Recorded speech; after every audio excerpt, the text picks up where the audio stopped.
Buenos días, profesor, compañeros y compañeras. Hoy mi grupo y yo les vamos a hablar sobre las teorías lingüísticas actuales, que abarca como temas principales los fundamentos epistemológicos de la lingüística del siglo XX, el estructuralismo, la gramática generativa y la lingüística cognitiva.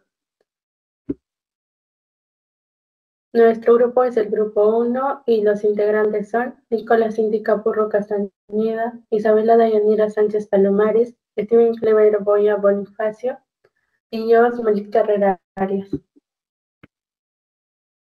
Introducción. Fundamentos epistemológicos de la lingüística del siglo XX. A comienzos del siglo XX, la lingüística cambia radicalmente gracias a figuras como Ferdinand de Saussure, quien propone estudiar el lenguaje como un sistema estructurado y no solo como una lista de reglas. Se deja de lado la visión tradicional que da prioridad a la lengua escrita y su corrección, y se ve y se valora cómo las personas realmente utilizan el idioma. Más adelante, otras disciplinas como la psicología, con Chomsky y su gramática generativa, la antropología y la semiótica, se suman al análisis del lenguaje, mostrando que hablar es mucho más que seguir normas, es una práctica social, cultural y mental. A continuación, el estructuralismo. El estructuralismo es una corriente de pensamientos que surgió en el siglo XX, que propone que los fenómenos culturales, sociales y lingüísticos se vean como parte de sistemas estructurados. Origen, como ya dijimos, se originó en el siglo XX. Fue muy influenciado por la lingüística de Ferdinand de Saussure. Reaccionó contra pensamientos humanistas e idealistas de la época. Conceptos clave: estructura, sistema de relación entre elementos. Signos lingüísticos, que abarca el significado y el significante. Y la sincronía, que es el estudio en el momento dado o el análisis en el momento dado. La dicronía, que es el estudio a través del tiempo o el análisis a través del tiempo. Y el lenguaje como un sistema estructurado. Aplicaciones. El estructuralismo se aplica en diversas disciplinas para analizar fenómenos como sistemas. En la lingüística estudia el lenguaje como una red de signos interrelacionados. En la antropología examina las estructuras culturales universales detrás de hechos y costumbres. En la literatura analiza los textos como estructuras con reglas internas. En psicología, Lacan lo utiliza para interpretar el inconsciente como un sistema lingüístico. Los fundadores del estructuralismo fueron Ferdinand de Saussure, Claude Levin, Ronald Barthes y Michel Foucault. Buenas tardes, profesor. El día de hoy voy a hablarles sobre la gramática generativa. Comenzaremos por el fundamento teórico. La obra Estructuras sintácticas, que fue escrito por Chomsky en el año 1957, que fue impulsado por la lógica matemática y su formación por las ideas de Popper sobre la ciencia como teoría revisable, que aún está prácticamente la gramática en inicios de su ampliación. También tenemos la amplia observación de las lenguas realizadas por la lingüística tradicional de su época. Bueno, en esta obra, Chomsky critica el rechazo de métodos mecánicos, previos por el inadecuado uso de la complejidad del lenguaje. También nos habla de sus objetivos, que era desarrollar un modelo formal que explique la competencia lingüística de la forma general y más precisa de ello.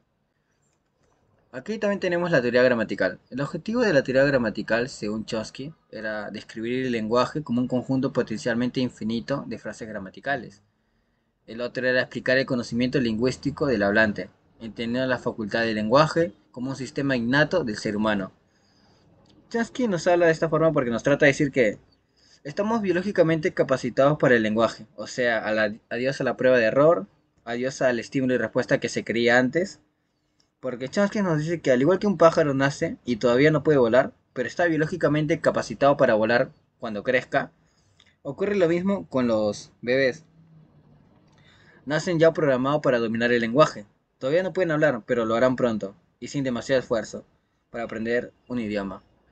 Esto nos da a entender que prácticamente es innato el lenguaje en el ser humano. Por ejemplo, si hay un bebé que nace en Perú y lo llevan a Japón, ese bebé aprenderá prácticamente el idioma de japonés fluidamente, sin necesidad de que sea de un país o de otro. porque está prácticamente innato en el ser humano, que nos permite el dominio del lenguaje y cómo hablemos con soltura en básicamente los productos que desarrollamos biológicamente. También tenemos lo que es la teoría estándar. Chomsky plantea la oración como una unidad central de análisis, que define las estructuras básicas, que tenemos como las reglas de las formaciones, que modifican las estructuras, y también tenemos la representación desde el lenguaje, que es el fonético, el sintáctico, el semántico y el pragmático. Para explicar estas variaciones en los enunciados, distinguimos los niveles de estructuras, que son dos, la estructura profunda y la estructura superficial. Ambas se conectan mediante transformaciones, operaciones, adquisiciones. Bueno, ¿cuál es la diferencia entre la estructura profunda y la estructura superficial? Bueno, la estructura profunda responde a las reglas básicas, en cambio, la estructura superficial es la forma visible del enunciado que se encuentra. En esto también nos incluye lo que es la elisión, la adición, la sustracción y la permutación. Este conjunto forma la teoría estándar, es un modelo clave para la lingüística generativa de la época y hasta el día de hoy. También tenemos lo que es los principios y parámetros y el programa minimista. Acá tenemos lo que es la justificación del modelo, la aprobación del minimalista, perdón, el objeto de la gramática, la naturaleza del lenguaje y la condición que debemos cumplir para la teoría. Bueno, hablaremos primero sobre la naturaleza del lenguaje. Son tres, es la interna, individual y la internacional. La interna reside en la mente, es innata, o sea, de uno mismo cuando logra nacer puede poder hablar coherentemente. El otro sería la individualidad, varía entre el hablante. Bueno, y en objetivos de la gramática tenemos la descriptiva y la explicativa. En la explicativa tenemos los modelos plausibles de adquisición y en la descriptiva tenemos las competencias lingüísticas. También tenemos en la justificación del modelo la adquisición rápida del lenguaje, que evidencia algo del innatismo. Prácticamente un niño puede aprender el lenguaje sin necesidad de haberlo estudiado, puede tener una facilidad de hacer una oración. También tenemos lo que es el lenguaje como módulos mentales. Bueno, eso sería todo en los principios de los parámetros.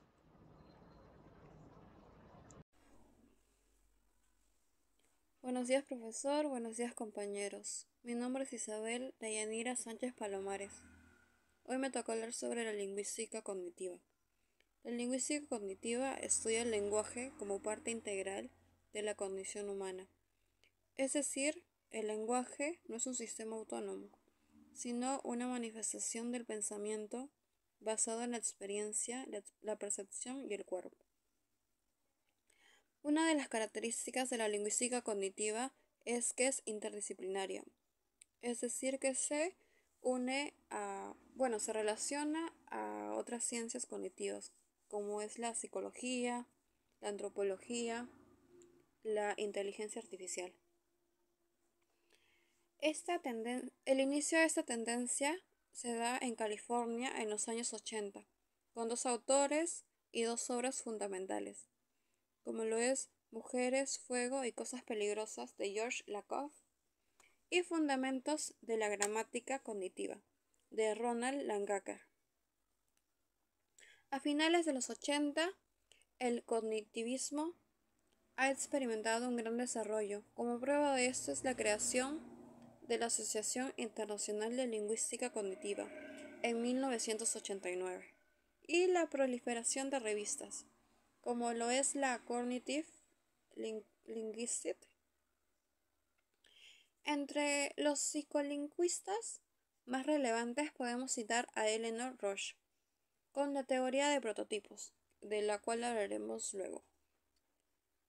Uno de los problemas más polémicos en esta ciencia es determinar si el lenguaje es una capacidad diferenciada y autónoma de los otros sistemas cognitivos, o si por el contrario interactúa con ellos. Teoría de la metáfora, desarrollada por Lakoff. Considera la metáfora como un mecanismo cognitivo que se utiliza para procesar información abstracta a partir de conceptos más concretos. Semántica cognitiva. Pretende dar cuenta de la interacción entre lo que se entiende por significado de diccionario y los conocimientos enciclopédicos del usuario. Teoría de prototipos.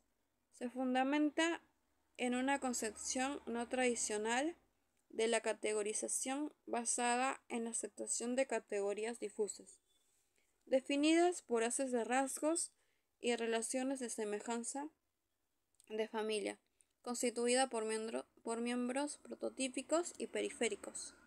Muchas gracias. Buenos días con todos, mi nombre es Nicolás Capurro y me toca exponer la parte de conclusiones generales. Analizando completamente la lectura, se puede obtener hasta 4 conclusiones generales. Aparte que hay unos aportes también extras, que son como unos comentarios después de la lectura de las referencias. Bueno, con respecto a las conclusiones generales, hablando de las teorías lingüísticas, la del siglo XX nos muestra que es una evolución desde los enfoques estructurales hacia las perspectivas cognitivas y funcionales. Hablando del estructuralismo, este pues sentó las bases metodológicas al concebir el lenguaje como un sistema de signos. Cuenque y Heiferty nos hablan también que directamente se entendió el lenguaje como parte del sistema cognitivo humano, ¿no? Basado en la experiencia y la conceptualización. Y hablando de la gramática generativa, Chomsky nos propone que el lenguaje es una capacidad innata, destacando los modelos de principios, parámetros y el programa minimalista también. Estos aportes complementarios son extraídos directamente de las referencias bibliográficas.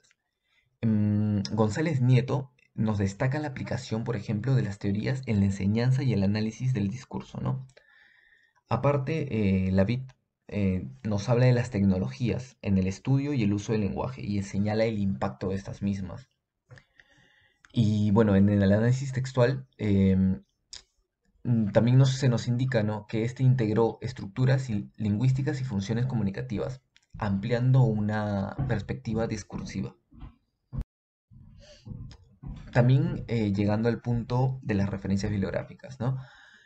Chomsky, en su texto sobre la naturaleza y el lenguaje, tiene un principal aporte que es para comprender la gramática generativa, ¿no? Chomsky desarrolla una visión sobre la capacidad lingüística del ser humano como un componente innato. Bien, aparte, como una segunda referencia, tenemos el libro de Cuenca, que nos habla sobre introducción a la lingüística cognitiva. Uno de los principales aportes para la lectura que nosotros tenemos es como fuente clave para la selección de la lingüística cognitiva, ¿no? Hablando de esta misma, propone el lenguaje, ¿no?, que está integrado al sistema cognitivo general. Aquí nos habla de relación entre lo que es el significado, la conceptualización y la experiencia, ¿no?, mezclando todas estas para generar una lingüística cognitiva. Hablando también a la introducción a la lingüística del texto, en el año 1997, Viugrande nos expone, ¿no?, qué es lo fundamental para entender el giro textual, ¿no?, en la lingüística. Su enfoque cohesionó la teoría y la práctica del análisis del discurso, integrando nociones de coherencia, cohesión y superestructura textual. Fernández Lagunilla nos indica en su texto de 1995 lo sencillo es real en sintaxis y cognición, perdón. Su principal aporte, que en este capítulo articula, ¿no?, la interfase entre sintaxis y semántica cognitiva, mostrando cómo se han cruzado los límites entre estructuras formales y procesos mentales. González Nieto nos señala en su libro 2001, llamado La teoría lingüística y enseñanza de la lengua, como aporte relevante tenemos que para entender la aplicación didáctica de las distintas teorías lingüísticas, su impacto en el desarrollo del pensamiento lingüístico moderno. O sea, nos señala directamente lo relevante que es entender la aplicación de la didáctica, ¿no?, y la enseñanza de la lengua. Lavitt, en el 2005, nos señala en su libro El lenguaje y nuevas tecnologías, nos señala su enfoque que, pues, de por sí plantea una reflexión de cómo las tecnologías digitales están modificando las formas de producción, transmisión y análisis del lenguaje, especialmente desde perspectivas funcionales y cognitivas.